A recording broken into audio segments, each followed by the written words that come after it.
Assalamualaikum warahmatullahi wabarakatuh. Selamat berjumpa dalam pembelajaran daring. Masih pada bab yang pertama, yaitu sistem gerak pada manusia. Seperti biasa, Santri Madrasah Qudsiyah, sebelum kita mulai pembelajaran ini, mari kita awali pembelajaran ini dengan bacaan suratul Fatihah yang kita hadiahkan pada para muassis dan masyayikh Madrasah Qudsiyah. Semoga mendapat keberkahan untuk Madrasah Qudsiyah dan khususnya pada kita semua. Lahumul Fatihah.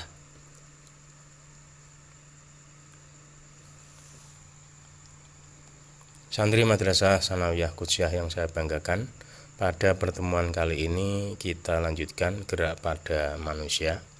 Yang kemarin kita sudah membahas pada pertemuan tatap muka, yaitu yang pertama tulang pada sub fungsi tulang. Sekarang kita lanjutkan bagian yang berikutnya, yang kedua, macam-macam tulang.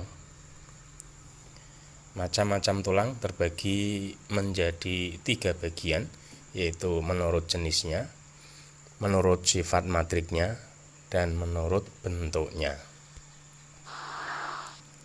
Kita lihat macam-macam tulang yang pertama menurut jenisnya, yaitu tulang rawan dan tulang keras. Untuk yang tulang rawan atau biasa disebut dengan istilah kartilago, kemarin kita sudah bahas pada pertemuan tatap muka kemarin. Selanjutnya kita akan membahas untuk yang tulang keras. Kalian bisa lihat pada contoh gambar yang ada di sebelah kanan, itu ada beberapa bagian-bagian dari tulang keras. Masih ingat, tulang itu merupakan suatu jaringan yang terbentuk dari sel-sel. Sel-sel dari tulang itu disebut dengan osteosit. Kalau untuk tulang keras osteosit, kalau untuk tulang rawan adalah kondrosit. Selanjutnya, osteosit ini dibungkus oleh suatu lakuna. Apa itu lakuna? Yaitu membran yang membungkus sel-sel tulang tadi. Kemudian ada lamela, adalah hubungan antara lakuna yang satu dengan lakuna yang lain. Kemudian juga ada kanalikuli, yaitu saluran-saluran kecil yang menghubungkan antara lakuna, yang mempunyai fungsi diantaranya sebagai saluran ya, atau lorong juga bisa, atau pralon juga bisa ya, atau toler juga bisa, yang dilalui oleh nutrisi ke osteosit atau sel tulang keras dan mengeluarkannya produk-produk limbah juga ya. Jadi menyalurkan saluran nutrisi ke osteosit juga mengeluarkan limbah-limbahnya. Selanjutnya yang kedua, macam tulang menurutnya. Ada 2 macam tulang, yaitu tulang kompak dan tulang spon. Tulang kompak itu adalah tulang yang matriknya tersusun rapat dan padat yang mengandung zat kapur dan fosfor. Kemudian untuk tulang spon, tulang yang matriknya berongga, artinya ini matriknya tidak padat ya, longgar. Berikutnya menurut bentuknya. Tulang menurut bentuknya, ada tulang pipa atau tulang panjang, kemudian tulang pendek, kemudian tulang pipih, kemudian tidak beraturan. Untuk tulang pipa bisa kita jumpai pada tulang anggota gerak atas dan gerak bawah. Anggota gerak bawah itu bisa tulang kering ya, tulang paha. Kemudian untuk anggota gerak atas ya, lengan atas, kemudian lengan bawah. Selanjutnya untuk tulang pendek bisa kita jumpai, kita temukan pada tulang pergelangan kita ya, pergelangan kaki maupun pergelangan tangan.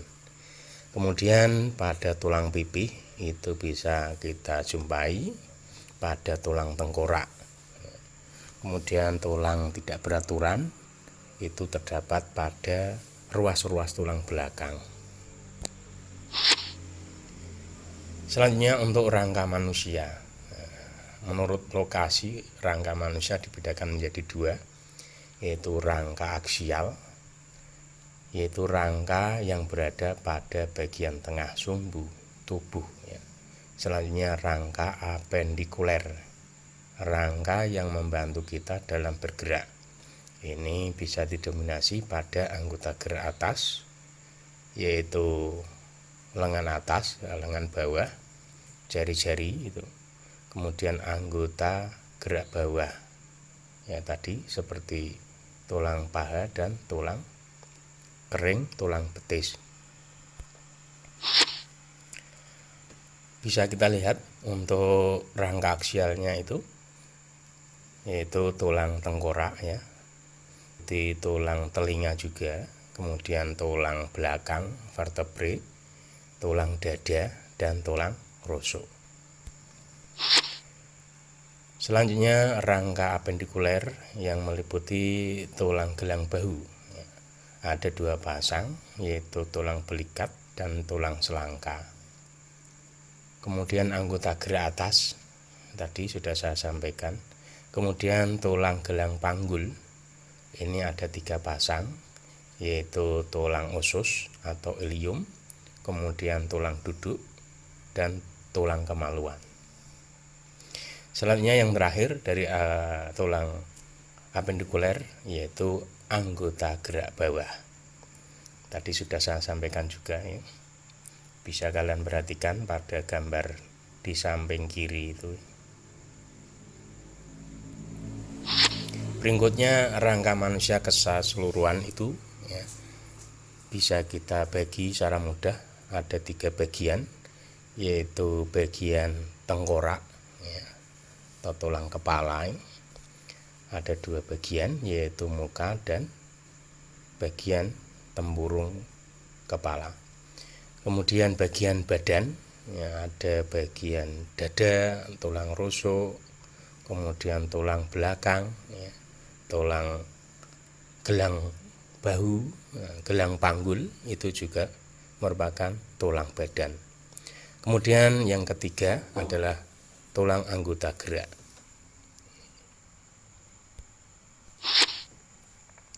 Selanjutnya kita bahas yang kedua. Ya, kemarin yang pertama adalah tulang, sekarang yang kedua adalah hubungan antar tulang atau biasa disebut dengan sendi. Pengertian sendi yang pertama adalah merupakan hubungan antara tulang sehingga tulang dapat digerakkan ataupun tidak dapat digerakkan. Hubungan antar tulang ini biasa disebut dengan persendian atau artikulasi.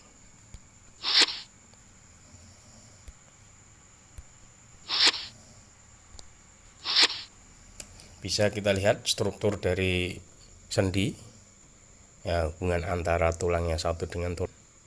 Bisa kita lihat pada tulang lengan atas dan lengan bawah, itu juga bisa. Itu tulang paha dengan tulang kering juga bisa untuk anggota gerak bawah itu ada tulang kompak, itu yang bawahnya ada tulang spons.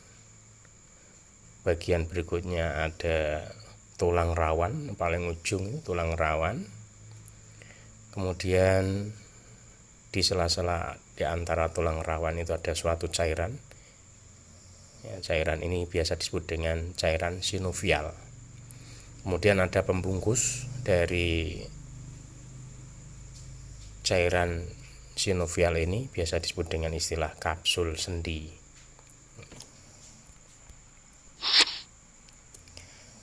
Kita lihat untuk macam-macam sendi, ada 3 macam sendi utama, yaitu sendi mati atau biasa disebut dengan istilah sinartrosis. Kemudian yang kedua adalah sendi kaku, biasa disebut dengan istilah amfiartrosis. Kemudian sendi gerak biasa disebut dengan diartrosis. Untuk sendi mati, apa itu sendi mati? Yaitu persendian yang tidak dapat digerakkan. Ini bisa kita lihat pada contoh gambar, yang sudah ada di layar. Sendi mati bisa dijumpai pada tulang tempurung kepala, ya, antara tulang dahi, kemudian tulang ubun-ubun, tulang pelipis, ya, tulang tapis, itu merupakan sendi mati. Juga ada pada tulang gelang panggul, ya, memanggul tubuh kita, ya. Itu ada tulang usus, kemudian tulang duduk, tulang kemaluan, tulang ekor dengan tulang usus juga itu termasuk sendi mati. Berikutnya adalah sendi kaku atau amfiartrosis. Sendi yang dapat digerakkan meskipun gerakannya terbatas.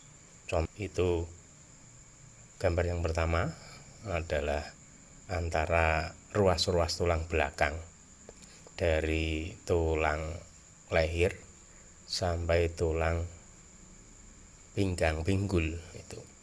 Kemudian tulang rusuk dengan tulang dada dan tulang belakang itu juga merupakan sendi kaku atau amfiartrosis. Berikutnya adalah sendi gerak atau biasa disebut dengan istilah diartrosis. Apa diartrosis itu? Merupakan suatu sendi yang dapat digerakkan secara leluasa. Ada beberapa sendi gerak, ya, berdasarkan tulang pembentuknya dan gerakannya. Diartrosis itu dikelompokkan menjadi beberapa macam. Di antaranya adalah sendi peluru, sendi engsel, sendi putar, dan sendi pelana. Sendi peluru adalah sendi yang memungkinkan pergerakan ke segala arah. Ini bisa dijumpai pada hubungan antara tulang lengan atas dengan tulang belikat. Kemudian sendi engsel hanya bisa diluruskan dan dibengkokkan atau ditekuk. Bisa kita jumpai pada tulang lengan atas, ya, dan lengan bawah, atau bisa juga pada tulang paha dengan tulang kering dan betis. Kemudian sendi putar, sendi yang memungkinkan gerakannya berputar atau rotasi. Ini bisa kita jumpai pada hubungan tulang tengkorak dengan tulang belakang atau tulang atlas. Selanjutnya sendi pelana, sendi yang memungkinkan beberapa gerakan rotasi namun tidak ke segala arah. Contohnya hubungan telapak tangan dan jari-jari tangan. Itu bisa kita lihat pada contoh-contoh gambar diartrosis itu, ya, sendi peluru bisa kita lihat, kemudian sendi putar itu, sendi luncur juga, sendi pelana, sendi engsel.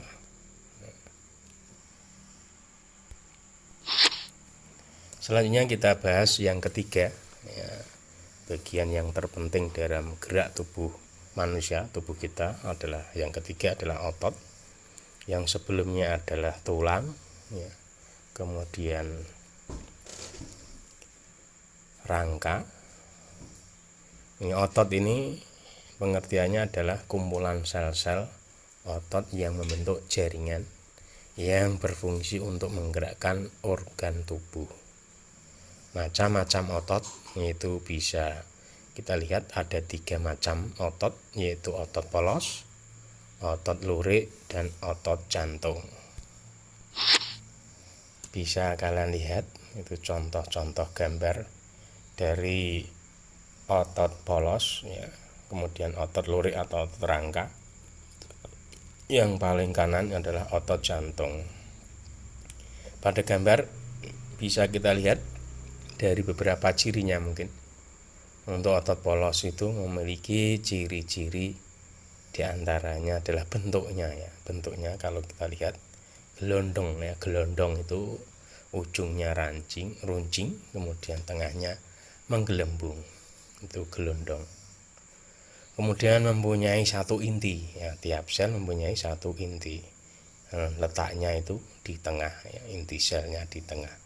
Yang terlihat hitam itu ya, inti sel. Kemudian cara kerjanya, ya, cara kerja ini otot polos itu tidak diperintah oleh otak, ya. Jadi tidak sadar, ya, tidak sadar. Terdapat di mana ini otot polos? Otot polos terdapat pada organ-organ dalam, ya, seperti usus, kemudian lambung, hati, ya, paru-paru, itu adalah merupakan otot polos. Ya, cara kerjanya bagaimana? Di samping tidak sadar, kemudian lambat tapi teratur. Kemudian untuk otot lurik atau otot rangka, ini selnya itu bisa kita lihat banyak selnya, ya. Nah, jadi satu sel itu terdapat beberapa banyak sel. Kemudian bentuknya itu silindris, ya, seperti tabung, mempunyai apa istilahnya, serabut gelap terang, ya. Gelap terang biasa disebut dengan istilah lurik-lurik, ya. Adanya serabut isotop dan anisotop, ya, biasa disebut dengan serabut isotop dan anisotop. Selanjutnya letaknya itu melekat pada rangka. Cara kerjanya untuk otot lurik yang diperintah oleh otak secara sadar. Kemudian cepat lelah itu otot lurik. Selanjutnya otot jantung. Otot jantung itu kalau kita perhatikan seperti otot lurik, tetapi mempunyai percabangan, ya. Bentuknya silindris juga, memanjang. Serabut selnya juga bercabang-cabang, kemudian menyatu. Hanya terdapat di organ jantung. Bekerjanya secara tidak sadar, tidak diperintah oleh otak. Inti selnya sama dengan otot lurik, inti selnya banyak.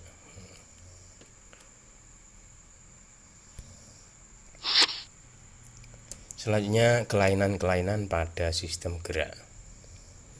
Bisa kita lihat untuk yang pertama atau A, rechisia, ini terjadi karena kekurangan vitamin D yang membantu penyerapan kalsium dan fosfor dari darah hingga pergeseran tulang. Penyakit ini terjadi pada anak. Rechisia ini menyebabkan tulang kaki tumbuh membengkok.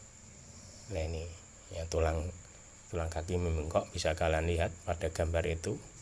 Ya, vitamin D itu ingat tidak bisa diproduksi oleh tubuh kita, maka harus dibantu dengan adanya sinar cahaya matahari untuk mengubah provitamin D menjadi vitamin D.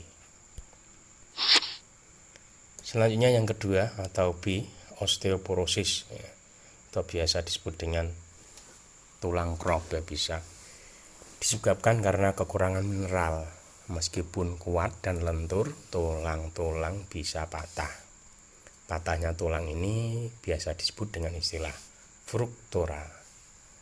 Fruktura ada dua, yaitu fruktura tertutup yang terjadi jika tulang patah tetapi bagian ujung yang patah tidak menembus kulit. Kemudian fruktosa terbuka terjadi jika ujung tulang yang patah keluar menembus kulit. Selanjutnya yang keempat, kelainan tulang. Artritis, yaitu penyakit sendi. Penderita penyakit ini mempunyai tulang rawan sendi yang rusak. Kerusakan ini menyebabkan sendi menjadi sakit dan bengkok. Nah, terutama yang paling bisa kita lihat pada ruas-ruas jari tangan, ya. Ruas jari tangan itu yang mengalami kerusakan, ya, pertemuan antara ruas-ruas jari itu, ya, sehingga ruas jari atau jari-jari kelihatan membengkok.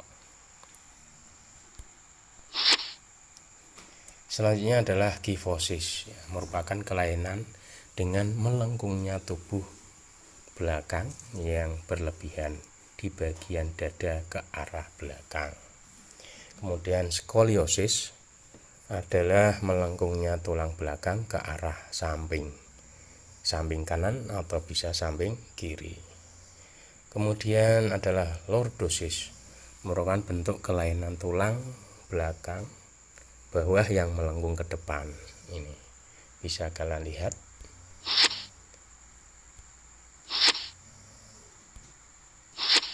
Ini. Itu ada kifosis ya, kifosis. Kemudian skoliosis, ya, bengkok kanan kiri. Kemudian lordosis, melengkung ke depan.